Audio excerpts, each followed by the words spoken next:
Hello everyone, welcome back to the channel. আমাদের cracker series চলছে, ম্যাথমেটিক্সের cracker সিরিজের 14th class. আজকে 14th ক্লাসের ফার্স্ট অঙ্ক দেখো। 196 কি বলেছে? কোনো বস্তু 19% লোকসানে বিক্রি করার পর বিক্রয় মূল্য 162 টাকা বর্ধিত করায় 17%-এর লাভ হয়। বস্তুটির ক্রয় মূল্য কত? লোকসান কত হচ্ছিল? 19%-এর। 19%-এর লোকসান 17%-এর লাভে কনভার্ট কেন হয়ে গেল? কারণ 162 টাকা বেশি দামে বিক্রি করা হচ্ছে।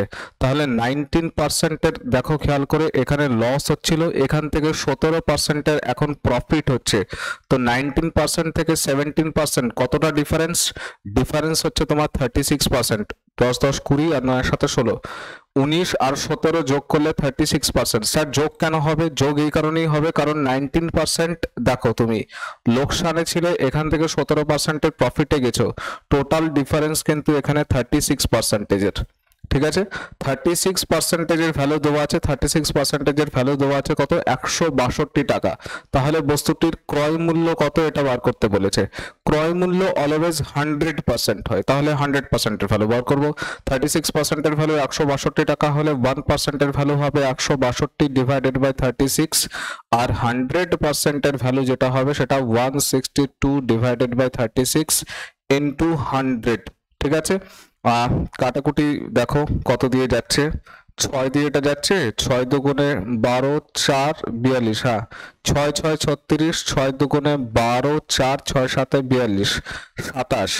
2 দিয়ে কাটলে 2, 3 দুগুণে 6, 2 দিয়ে কাটলে এটা 50, 3 দিয়ে 27কে কাটলে 9, 5 9 45, 450 টাকা তোমার বেরোচ্ছে। অর্থাৎ অপশন বি হচ্ছে তোমার কারেক্ট আনসার। 450 টাকা হচ্ছে গিয়ে তোমার সিপি। সহজ অঙ্ক। নেক্সট বলেছে, একজন ব্যাটসম্যান তার 19তম ইনিংসে 98 রান করলে তার মোট রানের গড় 4 বাড়লো। আচ্ছা, 19তম ইনিংসে রান কত এসছে? 98। 98 রান করার জন্য গড় কত করে বেড়ে গেছে? 4 করে। কেন বাড়লো? তার মানে 4 করে এক্সট্রা এসছে। 4 করে কতজন এক্সট্রা নিয়ে এসছে? 19 জন। তার মানে 4 19 76, 76 এক্সট্রা এসছে। এসছে কত? 98।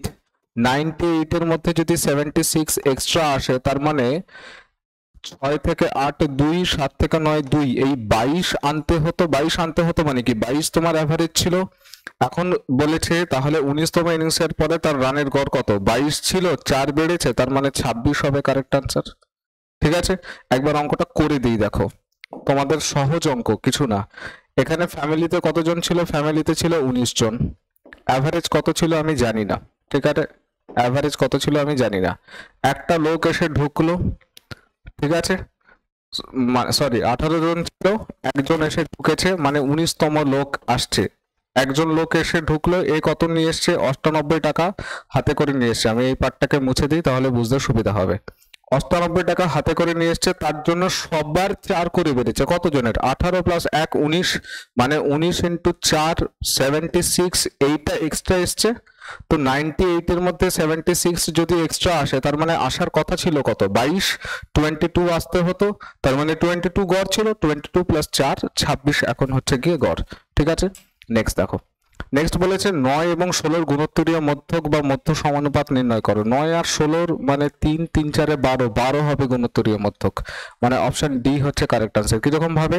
গুণোত্তরীয় মধ্যক মানে আমি যদি গুণোত্তরীয় মধ্যক এক্স ভাবি, তাহলে 9 এক্স এর সাথে যা রেশিও তৈরি করবে, এক্স 16-র সাথে সেম রেশিও তৈরি করবে। অর্থাৎ 9/x ইকুয়ালস টু কত? x/16। তোমরা জানো B square equals to AC, ওটাও ডিরেক্ট করতে পারো কিংবা এইভাবে করতে পারো। তাহলে এক্স স্কোয়ারের ভ্যালু কত? 9 ইন্টু 16। এক্স এর ভ্যালু হচ্ছে তোমার 3 3 9, 4 4 16, মানে 3 4 12। গুণোত্তরীয় মধ্যক বা মধ্য সমানুপাতি হচ্ছে 12। নেক্সট 199 দেখো। 199 কি বলেছে? একটি স্তম্ভের 1/3 কালো রং করা হলো, বাকি অংশের 5/11 অংশ সবুজ রং করা হলো এবং অবশিষ্ট অংশ সাদা রং করা হলো। যদি সাদা অংশের দৈর্ঘ্য 60 ফুট হয়, তবে স্তম্ভের উচ্চতা কত? প্রথম দুটো অংশে বলা আছে, লাস্টেরটা বলা আছে 60 ফুট, এক্সাক্ট ভ্যালু দেওয়া আছে। তো 60 ফুট এটার অংশটা যদি আমি পেয়ে যাই, তাহলে সেটার ভ্যালু আমি 60 ফুট লিখবো। এই অংশটা বার করবার জন্য এখন আমি কি করছি দেখো। পুরো যেটা আছে সেটাকে আমাকে খেয়াল করে দেখো, তার 1/3 বা 1/3 আমাকে বার করতে হবে, বাকি অংশের 5/11 অংশ আমাকে বার করতে হবে। তাই 3 আর 11-র এলসিএম মোট 33 ইউনিট আমি ধরে নিচ্ছি। তাহলে 33-এর 1/3 মানে কত? 11। 33-এর 1/3 মানে 11। তাহলে বাকি অংশ থাকলো কত? বাকি অংশ থাকলো 22 ইউনিট। এবার বাকি অংশের 5/11, এটা কিন্তু বাকি অংশের, এটা বাকি অংশের, এখানে বাকি অংশের বলা আছে। তো বাকি অংশের মানে কত? 33 থেকে 11 যদি মাইনাস করে দিই, বাকি অংশ থাকলো 22 ইউনিট। 22 ইউনিটের কত? 5/11। 22 ইউনিটের 5/11 মানে 11 দুগুণ 22, 5 দুগুণ 10 ইউনিট। তাহলে 11 10 21 চলে গেল। ঠিক আছে, এইখানে বলেছে অবশিষ্ট অংশ সাদা রং করা হয়েছে। তাহলে 11 10 21, 21 আর এখানে কত হবে? এটা হচ্ছে 12 ইউনিট। ঠিক আছে, এটা 10 ইউনিট আর এটা 12 ইউনিট। ক্লিয়ার হয়েছে? 12 10 22, 11 33 সব ঠিক আছে। বাকি অংশের বলেছিল কিন্তু, তাই এখানে মাইনাস করেছি। তাহলে 11 10 12 এই হচ্ছে রেশিও। এবার এই যে 12 ইউনিট যেটা আমরা বার করেছি, সেই 12 অংশটাই বলা আছে 60 ফুট। অর্থাৎ এই 12 ইউনিটের ভ্যালু 60 ফুট। 1 ইউনিটের ভ্যালু কত? 5। ঠিক আছে, বলেছে তবে স্তম্ভের উচ্চতা কত? স্তম্ভের উচ্চতা কত? 33। 33 ইন্টু 5 যদি হয়, 33 ইন্টু 5 মানে 165 ইউনিট। 165, সরি ইউনিট তো নয়, ফুট হবে এখানে। ঠিক আছে, 165 ফুট, FWT ফুট। তাহলে 165, এইটা হচ্ছে তোমার অপশন সি। সরি, নেক্সট দেখো। নেক্সট বলেছে একটি ট্রেন 165 মিটার দীর্ঘ একটি স্টেশন অতিক্রম করে 18 সেকেন্ডে এবং 120 মিটার দীর্ঘ আরেকটি স্টেশন অতিক্রম করে 15 সেকেন্ডে। ট্রেনটির গতিবেগ কত? খুব সোজা অঙ্ক দেখো। ট্রেন 165 মিটার দীর্ঘ স্টেশন অতিক্রম করা মানে কি? নিজের দৈর্ঘ্য প্লাস 165 মিটার স্টেশন, এটা দুটো ক্রস করছে কত সেকেন্ডে? 18। ট্রেনের দৈর্ঘ্য যদি আমি এল ভাবি, তাহলে এল প্লাস 165 মিটার, ঠিক আছে, এল প্লাস 165 মিটার, এই এতটা ক্রস করছে, সময় লাগছে কত? 18 সেকেন্ড। আর ট্রেন যখন 120 মানে এল প্লাস 120 যখন ক্রস করছে, তখন সময় লাগছে কত? 15 সেকেন্ড। আমি যদি জিজ্ঞাসা করি ট্রেনটা যদি আর একটা স্টেশন যেটা 120 মিটারের হতো সেটাই যদি ক্রস করতো, তাহলে কত সময় লাগতো? তুমি বলতে স্যার 15 সেকেন্ড। কারণ 120 মিটারের একটা স্টেশন ক্রস করতে, যেখানেই হোক না কেন, ধরো কলকাতা স্টেশন আছে সেটা 120 মিটার, সেটা যদি ক্রস করতে 120 মিটার লাগে, দমদম স্টেশন যদি 120 মিটার হয়, সেটার জন্য 15 সেকেন্ডের সময় লাগবে। ট্রেনের গতিবেগ যেহেতু এখানে ফিক্সড বলা আছে। 18 সেকেন্ড কেন লাগছে? কারণ এখানে প্ল্যাটফর্ম বা স্টেশনের যেটা দূরত্ব আছে সেটা বেড়েছে। খেয়াল করে দেখো, 15 সেকেন্ড থেকে 18 সেকেন্ড ডিফারেন্স কত? এখানে 3 সেকেন্ডের ডিফারেন্স। কেন 3 সেকেন্ড বাড়লো? কারণ 165 মিটার ক্রস করছে, 120-র বদলে 165 মানে কত বেড়েছে? এখানে 45 বেড়েছে। বুঝতে পারছো? তাহলে 3 সেকেন্ডে যাচ্ছে 45 মিটার, এটাই গতিবেগ। 3 সেকেন্ডে কত যাচ্ছে? 45 মিটার। 1 সেকেন্ডে যাচ্ছে কত? 15 মিটার। জিজ্ঞাসা করেছে ট্রেনটির গতিবেগ। এবার আনসার গুলো আছে কিলোমিটার পার আওয়ারে। এটা কি এসছে? Metre per second. Kilometre per hour থেকে মিটার পার সেকেন্ডে যাওয়ার জন্য 5/18 গুণ করতে হয়। তাহলে এখানে 18/5 গুণ করতে হবে। তাহলে 5 দিয়ে যদি কাটাকুটি যায়, 3 5 15, 3 18 54 কিলোমিটার পার আওয়ার। এইটা হবে তোমার কারেক্ট আনসার, মানে অপশন সি। ক্লিয়ার হয়েছে? দেখো জাস্ট আমরা এখানে ডিফারেন্স নিতে হয়েছে, কারণ ট্রেনের যেটা লেন্থ আছে সেটা তো ফিক্সড, শুধু ডিফারেন্স হচ্ছে 165 মিটার আর 120 মিটারের জন্য। 45 মিটারের ডিফারেন্স এসছে, টাইমের ডিফারেন্স এসছে 3 সেকেন্ডের। ঠিক আছে, নেক্সট দেখো। নেক্সট বলেছে যদি 10 জন পুরুষ বা 15 জন স্ত্রীলোকের একটি কাজ সম্পন্ন করতে 12 দিন সময় লাগে, তবে 6 জন পুরুষ এবং 11 জন স্ত্রীলোকের সেই কাজটি শেষ করতে কতদিন সময় লাগবে? সোজা অঙ্ক। 10 জন পুরুষ বা 15 জন স্ত্রীলোকের একটি কাজ সম্পন্ন করতে 12 দিন সময় লাগে, তাহলে 10 জন পুরুষ 12 দিন কাজ করলে কাজ কমপ্লিট হয়ে যায়। হ্যাঁ স্যার। আবার এই কাজটাই যদি 15 জন স্ত্রী লোক করে দেয়, তাহলেও তারা 12 দিনে কাজ কমপ্লিট করে দেয়। হ্যাঁ স্যার। তাহলে দুটোই তো টোটাল ওয়ার্ক, এই দুটো ওয়ার্ক সমান হবে। এইটা কাদেরকে দিয়ে করাতে চাইছো? বলেছে 12 ছজন পুরুষ এবং 11 জন স্ত্রীলোক এই কাজটা, এইটা কিংবা এইটা, এই কাজটা কাদেরকে দিয়ে করাতে চাইছো? এই কাজটাই করাতে চাইছো তুমি 6 জন পুরুষ এবং 11 জন স্ত্রীলোক। 6 জন পুরুষ এবং 11 জন স্ত্রীলোক কতদিনে কাজ করবে আমরা জানি না। কোন কাজ? এইটা কিংবা এইটা। দেখা যাচ্ছে না স্ক্রিনের বাইরে চলে যাচ্ছে? হ্যাঁ ঠিক আছে, দেখা যাচ্ছে। ঠিক আছে, 6 জন পুরুষ আর 11 জন স্ত্রীলোক কতদিনে কাজ কমপ্লিট করবে আমি জানি না। কোন কাজ? এইটা কিংবা এইটা, কারণ এটাও টোটাল ওয়ার্ক, এটাও টোটাল ওয়ার্ক। আমরা এই দুটো সলভ করে আগে মেন আর উমেনের এফিসিয়েন্সি রেশিওটা বার করব। কিরকম ভাবে? এই দুটোকে যদি ইকুয়াল করি 12 কাটা চলে যাবে, তাহলে 10m ইকুয়ালস টু 15w আসবে। এখান থেকে m আর w যদি রেশিও দেখি তাহলে 15:10, 5 3 5 15, 5 2 10, মানে 3:2। এবার আমি রেশিও বসিয়ে দেবো, হয় এটার সাথে সমান করব, নয় এটার সাথে সমান করব, বেরিয়ে চলে আসবে কোনটা? দেখো 6m এর জায়গায় কত বসবে? 3, 3 6 18 প্লাস 11 ইন্টু 2 ইন্টু কত? x equals to 10। m এর জায়গায় কত আসবে? 3 ইন্টু 12। ঠিক আছে, তাহলে 3 6 18, 11 2 22, 22 আর 18 40। ঠিক আছে, 40x এর ভ্যালু কত? 10 ইন্টু 3 ইন্টু 12। তাহলে 10 দিয়ে কাটলে 4 10 40, 4 দিয়ে এখানে কাটলে 3, তাহলে x এর ভ্যালু কত? 9 ডেজ, 9 দিন সময় লাগবে। এই তো অপশন সি তোমার কারেক্ট আনসার। ঠিক আছে, নেক্সট দেখো 202 নম্বর। 202 বলেছে 1/4, 1/3, 2/5 আর 3/7 ভগ্নাংশগুলির মধ্যে বৃহত্তম এবং ক্ষুদ্রতম ভগ্নাংশের অন্তর্ফল কত? তোমাদের আমি বলেছিলাম যে সবগুলোকে সমান করে নাও কিংবা দুটোকে ইকুয়াল করো, ইকুয়াল করে কম্পেয়ার করে বলতে পারবে কোনটা ছোট কোনটা বড়। যেহেতু এখানে ডেটাগুলো সহজ আছে, আমি সবগুলোকে পার্সেন্টেজে কনভার্ট করছি। 1/4 মানে তোমরা জানো এটা কত? 25%। 1/3 মানে 33.33%। 2/5 মানে 40%। আর 3/7, 1/7 মানে 14.28%, তার মানে 42 পয়েন্ট সামথিং কিছু একটা আসবে। আসবে কিছু একটা 42 পয়েন্ট। তাহলে সব থেকে বড় কোনটা? 3/7। সব থেকে ছোট কোনটা? 1/4। জিজ্ঞাসা করেছে বৃহত্তম এবং ক্ষুদ্রতম ভগ্নাংশের মধ্যে অন্তর্ফল। তাহলে 3/7 আর 1/4 মধ্যে যদি ডিফারেন্স নেই তাহলে 4 7 28 আসবে এখানে। 7 4 7 28, 3 4 12, আর এ থেকে 3 4 12, 5 28, 4 7 28, হ্যাঁ 5 28, 5/28। এই যে অপশন এ তোমার হচ্ছে কারেক্ট আনসার। এই হচ্ছে ডিফারেন্স। নেক্সট দেখো, নেক্সট বলেছে 1/, এটা সরল দেওয়া আছে, 1/1000 প্লাস 1/5 প্লাস এই 999 পূর্ণ 494 495 ইন্টু 99, এটার ভ্যালু কত? এটার ভ্যালু 99 হবে। স্যার কিভাবে? দেখো এটার একটা শর্টকাট আছে, এই 99 দিয়ে যদি 495 কাটো তাহলে তুমি 1/5 আসবে। এইটা আর এইটা যদি মিলে যায়, মানে এখানে যদি সেম যদি চলে আসে, তাহলে এই পার্টে যা থাকে সেটাই আনসার হয়। আর যদি করতে চাও আমি সেটাও একবার করে দিচ্ছি। দেখো 1/1000 আছে, ঠিক আছে, ইনটু এখানে 1/5 প্লাস 999 কে আমি সিম্পলি লিখছি কত? 1000 মাইনাস 1।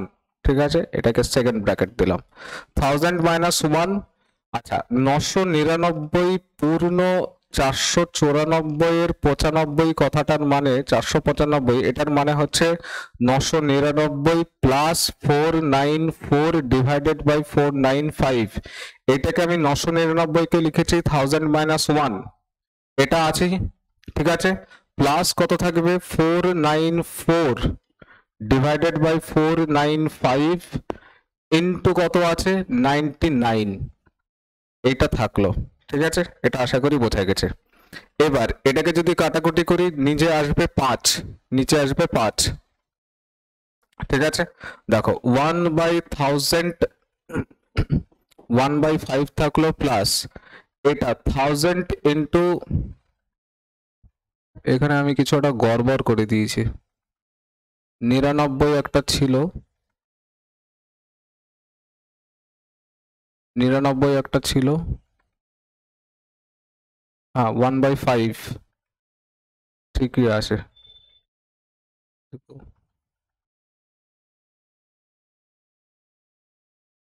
আচ্ছা, এইখানে একটা ব্র্যাকেট আমার ছাড়া পড়ে গেছিল, একটুখানি দেখো, এখানে একটা ব্র্যাকেট আছে, ঠিক আছে, এই জায়গাটা একটুখানি খেয়াল করবে। এটা যেটা হলো সেটা হচ্ছে তোমার, 1 মিনিট,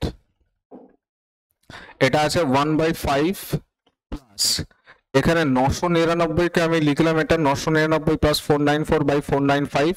999 কে আমি একবারে 1000 মাইনাস 1 এইটা লিখছি, ঠিক আছে। আমি একটা স্টেপ একটুখানি জাম করছি। আচ্ছা, এটা আছে প্লাস 494 বাই 495 আছে, ইনটু কিন্তু এখানে 99 আছে সবার সাথে গুণ, 99 এরকম আছে। তাহলে যেটা দাঁড়াচ্ছে, তাহলে এটা 1/5 যেমন ছিল আছে, 99 এর সাথে এইটা যদি আমি গুণ করি তাহলে যেটা দাঁড়াবে 99,000 মাইনাস 99 ইন্টু এইটা 99 প্লাস, দেখো এটার সাথে 99 যদি গুণ করি 99 আর এইটা কেটে আসবে 1/5 মানে 494/5 আসবে। এটা 99 আর এটা 495 যদি কাটি তাহলে 5 আসবে, ঠিক আছে। আচ্ছা, এই থাকলো, এই আমি ব্র্যাকেট ক্লোজ করলাম। দেখো এই জায়গাটা আশা করি বোঝা গেছে, এই জায়গাটাই কিন্তু একটুখানি মাথা খাটানোর ব্যাপার আছে। 999 কে আমি এখানে যেটা ছিল সেটা 1000 মাইনাস 1 লিখেছি, মানে 999 লিখেছি। 494 এটা বাই 494 বাই 495 ওটা পূর্ণ সংখ্যা মানে প্লাস হয়, ইন্টু 99 সবার সাথে আছে। এবারে 1 বাই এটা কত 1/1000 সামনে আছে, ইন্টু 1/5 প্লাস 99,000 যেমন আছে। এইটা যদি গুণ করি, দেখো 5 9 45 এর 5 হাতে থেকে 4, 5 9 45, 5 9 45 আর 9 49, 495/494/5 মানে এটা মাইনাস 1/5 চলে আসছে। দেখো 1/1000 into 1/5 প্লাস 99,000 মাইনাস 1/5 যদি চলে আসে, 1/5 কাটা চলে যাচ্ছে, এটা গুণ করে দিলে আসবে তোমার 99। যাই হোক, এত কিছু করার দরকার নেই, আমি শুধু বলেই দিলাম যে শুধু এতটুকু চেক করবে যে এখানে কেটে কেটে 5 নিচে আসছে কিনা। যদি সমান চলে আসে এখানটাতে তাহলে আনসার ওই পার্টটাই হবে, ঠিক আছে। এই গেল তোমার 203 নম্বর অঙ্ক। 204 নম্বরটা একটুখানি দেখো। 204 নম্বর বলেছে এ একটি কাজ 20 দিনে এবং বি ওই কাজটি 12 দিনে করতে পারে। বি একা ওই কাজটি 9 দিনে করলে বাকি কাজ এ একা কত দিনে শেষ করবে। বাকি কাজ এ একা কত দিনে শেষ করবে এখনই হিসাব করে বলে দেবো আমরা, ঠিক আছে। তোমরা পজ করে ভিডিওটা অঙ্ক করার চেষ্টা করবে। এ একটা কাজ 20 দিনে করেছে বলেছে, আর বি সেম কাজ 12 দিনে করছে। তো 12 আর 20 এলসিএম কত 60, 3 20 60, 5 12 60।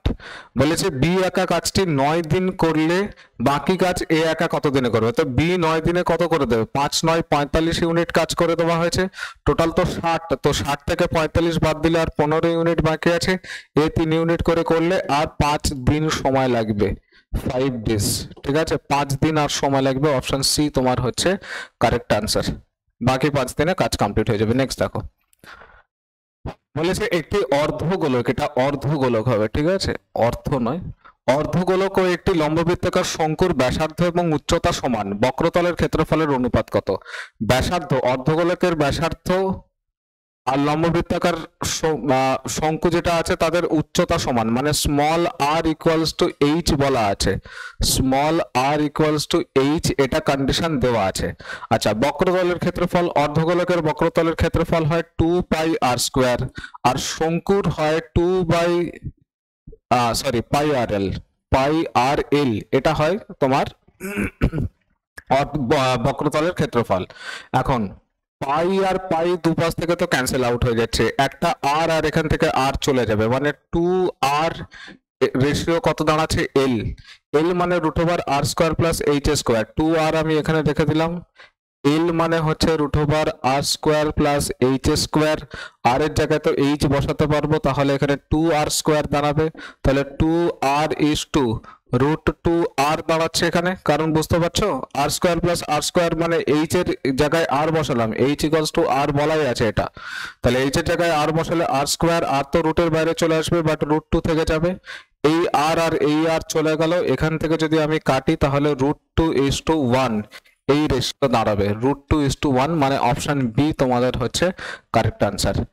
আজকে আমরা এই পর্যন্তই করব। আমি ক্র্যাকার সিরিজে 15টা করে অঙ্ক নিচ্ছিলাম, এখন থেকে আমি 10টা করে অঙ্ক নেওয়া স্টার্ট করেছি, কারণ আমি দেখতে পাচ্ছি বেশিরভাগ স্টুডেন্টদের 30 মিনিট বা 35 মিনিট ভিডিও দেখার কোনো ধৈর্য থাকে না। 7-8 মিনিট 10 মিনিটে গিয়ে তোমরা ভিডিও বন্ধ করে দাও। তো আমি 15 মিনিটের মধ্যেই ভিডিওগুলো রাখার চেষ্টা করছি। বেশি বেশি ভিডিও আসুক এবং তোমরা ভালো মতন ভাবে দেখো, সুবিধা মতন দেখো। ঠিক আছে, সবাই সুস্থ থাকো, ভালো থাকো, আর দেখতে থাকো career guide life. Thank you for watching the video.